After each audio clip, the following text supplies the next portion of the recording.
যে এইভাবে মঞ্চ কাঁপাতে পারেন, স্টেজের মধ্যে ছুটে বেড়াতে পারেন, এই উৎসাহ পেয়ে আমি কিন্তু মাঝে মাঝে দমে যাই, কিন্তু আবার চেকে। তো সেই সম্প্রীতি প্রোগ্রাম শেষ হওয়ার পর উনি মঞ্চে এসে আমাকে বুকে জড়িয়ে ধরেছে। এই যে বুকে জড়িয়ে ধরা, সেই তাকে পাঁজা করে করে করে করে নিয়ে শুনে বসি।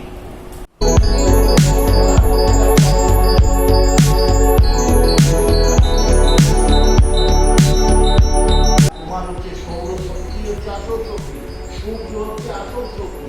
সেই সূর্যের শক্তিটা নিতে হবে।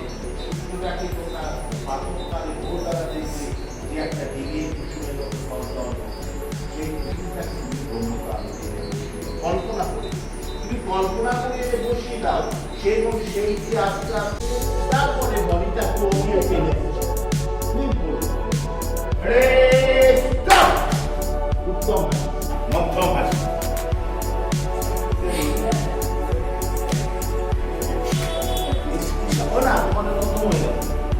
মধ্যম হাসিতে কি কাঁধ ঝাঁকিয়ে, মাথা ঝাঁকিয়ে, হেসে দুধে চোখ গড়া গড়ি দিয়ে হাসি। আর এটা অধমের হাসি।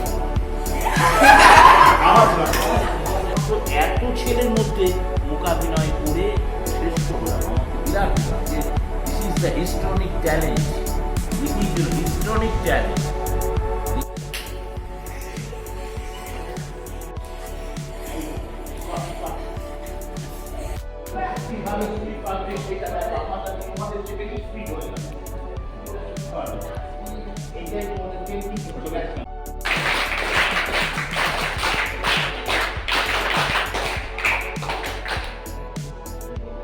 বিশ্ববন্দিত মোকাবিনেতা তার স্মৃতির